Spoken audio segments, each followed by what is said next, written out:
You're standing in a quiet basement, the air thick and still, and for a moment you feel trapped. The walls seem to press in, the smell of damp concrete clinging to your senses, and you notice how every breath feels heavy.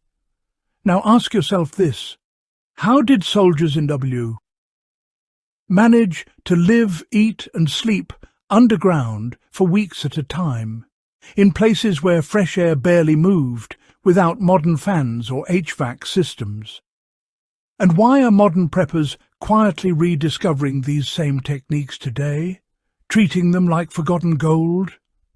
Imagine yourself in that cramped, dimly lit space, rationing food and fuel, knowing that one misstep could suffocate you or your comrades. Yet, in the midst of danger, there was a solution so clever, so counterintuitive, that it quietly changed the rules of survival. It wasn't about electricity or machinery. It was about guiding air, shaping movement, and using physics to breathe safely, even in the most hostile conditions. Today, this knowledge sits mostly buried in old manuals and anecdotes, but those who understand it find themselves several steps ahead of everyone relying solely on modern tech.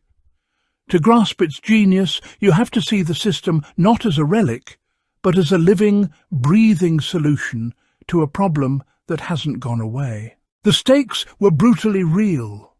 You would be in cramped bunkers, ammunition depots, or hidden command posts with dozens of other soldiers, often underground or behind fortified walls. Heat and moisture would build quickly. Without ventilation, carbon dioxide from breath, smoke from stoves, and humidity from damp clothing could overwhelm anyone in hours. Imagine rationing your strength while the air thickened around you, every cough and exhale adding to the danger. Soldiers weren't only fighting the enemy, they were fighting the environment itself. Engineers and officers learned that controlling airflow wasn't just about comfort. It was life and death. Every shaft, every vent, every small adjustment in placement mattered. Observations were painstaking. A vent too high would trap cold air in corners, a shaft too wide would draw unwanted drafts and noise. They experimented, adjusted, measured temperature and airflow by touch and breath alone, and gradually systems emerged that worked reliably without power. The stakes weren't theoretical. Every failure meant fatigue, illness, or worse. That environment forced a kind of ingenuity that modern preppers find inspiring today. They see old principles surviving decades, proving that knowledge gained under extreme pressure often outlives the technology that replaced it. Here's the system step by step. Imagine the building as a living organism. Fresh air enters through carefully placed intakes, often hidden or shielded from enemy detection. Warmer, stale air naturally rises and is guided out through higher exhausts, creating a passive flow. Here's the clever part. The shafts weren't uniform tubes. They expanded, contracted, and bent to control the speed and direction of airflow, reducing turbulence that could disturb maps, paper, or sleeping soldiers. Moisture was directed away from living areas using slight inclines or channels, preventing condensation from dripping where people slept or stored equipment. Heat sources were strategically placed so rising warmth assisted airflow rather than creating dead zones. Soldiers even used basic physics, thermal differentials between floors, walls and ceiling, to pull air silently and consistently. This is where it changes from a ventilation system into a survival strategy. It didn't rely on electricity, filters, or mechanical fans. It relied on timing, design, and the natural tendency of air to move. Each component reinforced the others, making the system adaptive. Even in the harshest conditions, the structure breathed for its occupants. The method was elegant in its simplicity, yet profound in its effect. Why did it work so well? Because it leveraged physics instead of fighting it. Warm air rises, cold air falls. This natural behavior was the engine of the system. By carefully guiding that movement, soldiers could ensure a constant supply of oxygen while removing carbon dioxide, smoke and moisture. It also controlled temperature gradients, preventing hypothermia or heat stress. The unexpected logic is in its subtlety. Minor adjustments in vent placement or shaft diameter could drastically improve air quality without any mechanical input. Even without electricity, these systems could support dozens of soldiers in confined spaces for days, sometimes weeks. Efficiency came from alignment with natural laws rather than brute force. What you might call low-tech feels almost magical because it solves complex problems silently and reliably. Modern preppers recognize the genius here.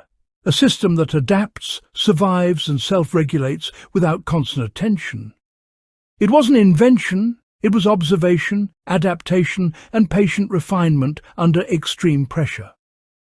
Its success lay in understanding cause and effect in living spaces, long before sensors and computers made environmental control seem effortless. Part 5. So why did these ventilation systems disappear from common knowledge? After WWII, electricity, fans and climate control technology promised easier solutions. Engineers and builders no longer needed to rely on passive methods because mechanical systems could do the work faster and with less understanding required.